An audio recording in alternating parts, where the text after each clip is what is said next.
Bonjour, bonjour, soyez les bienvenus, mesdames et messieurs. Aujourd'hui, on se retrouve dans un nouvel épisode avec moi et LMI. Aujourd'hui, nous allons discuter un thème extrêmement important pour le Maroc, le thème des énergies renouvelables. Et pour ce faire, nous avons le plaisir de recueillir parmi nous Monsieur Faisal Assir, responsable projet à l'Agence marocaine des énergies durables. Bonjour Monsieur Faisal. Bonjour mademoiselle Aya et merci pour l'invitation. Avec plaisir. Donc, on se retrouve avec la première question. Monsieur Faisal, pourriez-vous nous parler du rôle de Mazen, vos missions et comment vos projets participent dans le développement durable du royaume? Oui, merci pour cette question. C'est une très bonne question. Alors en fait, Mazen est l'un des acteurs principaux au Maroc en ce qui concerne le développement de la stratégie énergétique du royaume. Il faut noter que le Maroc accorde une importance particulière à la préservation de l'environnement et l'inscription de ces plans de développement dans une vision de développement durable. Et donc, Mazen vient dans ce sens. Un acteur engagé aux côtés de la communauté internationale en matière de lutte contre le changement climatique. Et le Royaume a fait le choix d'une croissance continue à faible intensité de carbone et déploie donc une stratégie énergétique adaptée dans ce sens. Et donc pour concilier ces besoins croissants du Royaume en ce qui concerne la demande énergétique, ainsi que la préservation et les exigences de la préservation de l'environnement, la stratégie énergétique nationale ambitionne d'accroître la part des énergies renouvelables, à savoir notamment l'hydraulique, l'éolien et le solaire, aussi d'autres ressources éventuelles comme la biomasse par exemple à terme, d'accroître donc cette part dans le mix énergétique national pour atteindre un objectif à l'horizon 2030, un objectif de 52% dans le mix énergétique d'origine renouvelable. Et donc Mazen, qui a été créé en 2010, est un acteur central dans cette stratégie nationale et elle est en charge, à côté de l'Office national d'électricité et d'eau potable, elle est en charge de la mise en œuvre de la vision nationale en matière d'énergie renouvelable. Et donc il a les moyens, il a doté des moyens nécessaires pour concrétiser cette vision et donc mettre en place des projets dans ce sens afin d'atteindre cet objectif et de positionner le Maroc sur l'échiquier continental et mondial du secteur d'énergie renouvelable. Très bien, Monsieur Faisal, c'est très clair. Et quand on entend Mazen, automatiquement vient à l'esprit les projets. Donc, pourriez-vous parler des différents projets renouvelables qui ont été développés au Maroc? Tout à fait, effectivement. Donc, quand on entend Mazen, automatiquement vient à l'esprit les projets Maroc, ce sont les projets phares de Mazen. Alors, il faut noter qu'aujourd'hui, le Maroc compte plusieurs projets renouvelables, que ce soit dans l'éolien, le solaire ou l'hydraulique. Et donc, je peux citer par exemple aujourd'hui quelques chiffres. Aujourd'hui, donc, on est à plus de 1700 mégawatts en projet hydraulique installés au Maroc, un peu plus que 1200 mégawatts de projets éoliens et plus que 700 mégawatts de projets solaires. Et donc, parmi ces projets solaires, ce sont les projets Nord. Donc, la première centrale qui a été développée dans ce sens, c'est la centrale Nord-Ouarzazate. Nord-Ouarzazate, il faut savoir que c'est un complexe qui comporte 4 centrales à la fois, avec différentes technologies solaires. Donc, nous avons le solaire thermique, qu'on appelle le CSP, avec 3 centrales, Nord-Ouarzazate 1, 2 et 3. Et puis, nous avons une quatrième centrale avec une technologie photovoltaïque, Nord-Ouarzazate 4. Donc, le complexe Ouarzazate comporte 4 technologies avec une capacité de base de 580 MW. Et puis nous avons également d'autres projets qui ont été développés par la suite, notamment le projet Nord-Ayoun 1 et Nord-Bonjour 1, avec une technologie photovoltaïque qui ont été développées dans le sud du Maroc. On trouve par la suite d'autres sites. Il y a le site Aïn El Drab avec donc la technologie CSP, il y a le le projet Normit en cours de développement, qui va bientôt voir le jour avec une technologie hybride, SPPV, et puis d'autres projets qui sont en phase d'études et de développement. Il faut noter aussi que dernièrement, il y a donc, le projet NordPV2 qui comporte 13 sites à base de technologie photovoltaïque qui a été donc lancé avec dans le cadre de la loi 1309 et donc qui permet de renforcer les capacités de la technologie photovoltaïque installée au Maroc. Aujourd'hui, donc les projets qui ont été accordés dans le cadre de NordPV2 atteignent 330 MW, donc qui va porter la capacité solaire au Maroc à plus de 1000 MW avec donc les autres projets qui ont été déjà installés. Donc voilà grosso modo les projets qui ont vu le jour jusqu'à aujourd'hui, les projets qui sont en cours de développement. Il y en a d'autres que je n'ai pas cités qui sont en cours de développement. Mais grosso modo, ce sont les projets que nous avons développés jusqu'à maintenant. C'est vraiment intéressant ce que vous venez de citer comme information. Et pour la troisième question, pourriez-vous, Monsieur Faisal, nous indiquer concrètement avec des chiffres de combien ces projets renouvelables nous permettront d'éviter l'émission de gaz à effet de serre?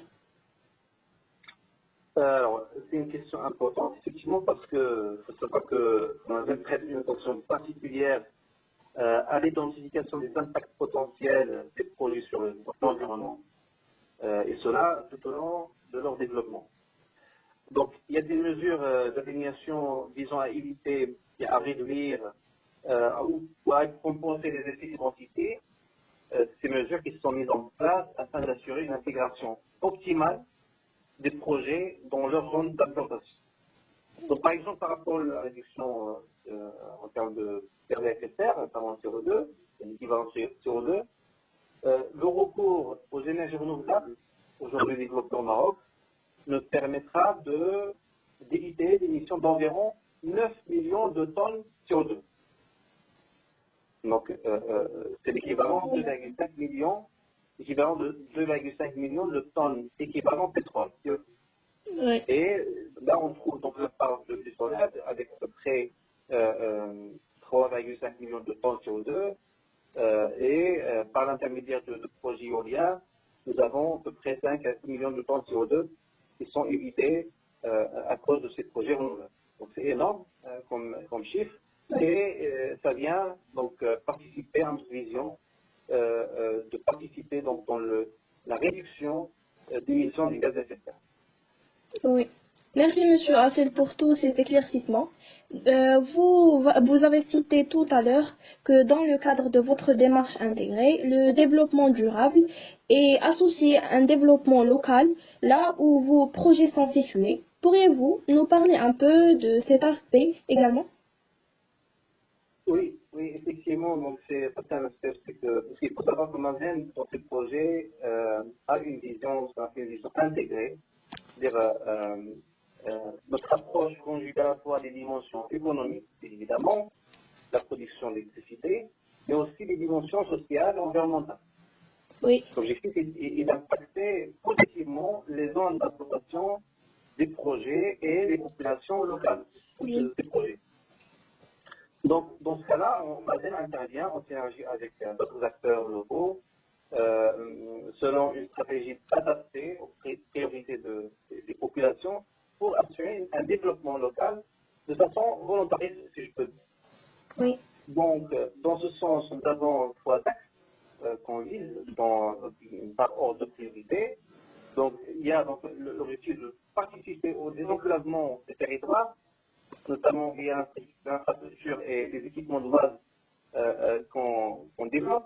Et chaque fois qu'on fait un projet, il faut donc, on va avec ce projet réaliser des routes, par exemple, pour accéder au projet, mais aussi pour désenclaver les zones avoisinantes de site.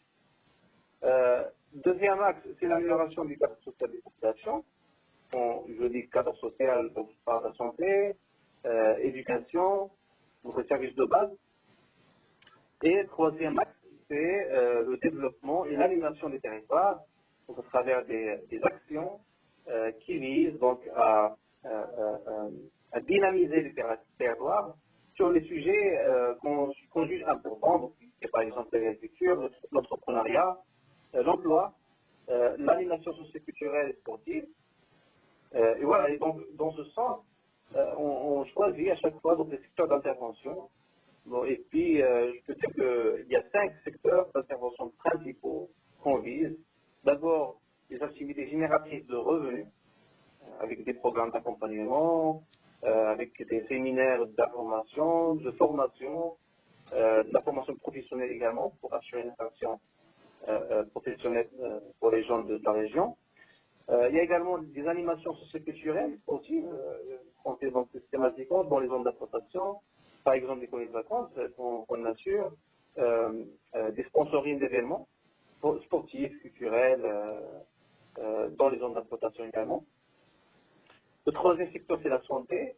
Donc, on organise souvent des caravanes médicales au profit de la population. Donc, on a fait ça par exemple pour la commune de des caravanes aussi ophtalmologiques, qu'on a fait à OZZ, toujours dans l'axe dans le secteur santé. Dans l'éducation également, avec des infrastructures scolaires, des dons qu'on peut faire en fonction de la zone, en fonction du projet. Nous avons fait ça par exemple à OZZ avec des dons de minibus scolaires, matériel scolaire également, équipements informatiques, etc. Et puis troisièmement, cinquièmement, on avait parlé du désenclavement et donc et dans ce sens, il y a des infrastructures et des équipements de base qui ont été réalisés. Je peux citer là, par exemple, la construction d'une route de 18 km entre le complexe Ouazzazate et les douars avoisinants, dans le secteur. Il y a également la construction d'une route de 24 km reliant le site de Normidel à la route nationale 13, L13. Donc tout ça s'inscrit dans cette vision d'avoir un impact positif dans le cadre de la participation de développement local. Ouazzazate, si je peux donner des chiffres clés, Ouazzazate, entre 2011 et 2018, pour ce projet-là, nous avons fait 180 actions et projets avec un budget global de 210 millions de dirhams. Oui. Et nous avons compté donc à peu près 83 000 bénéficiaires directs et indirects suite à ces actions-là. Voilà, j'espère que j'ai répondu à cette question. Merci infiniment, Monsieur Hafez. Ravi de vous recevoir aujourd'hui. Merci à vous, c'était un plaisir aussi de participer avec vous dans cette émission intéressante et je vous souhaite très bonne chance dans toutes ces actions très intéressantes que vous faites dans le cadre de ce projet. Merci beaucoup. Et Madame et Monsieur, je vous donne un rendez-vous très prochain.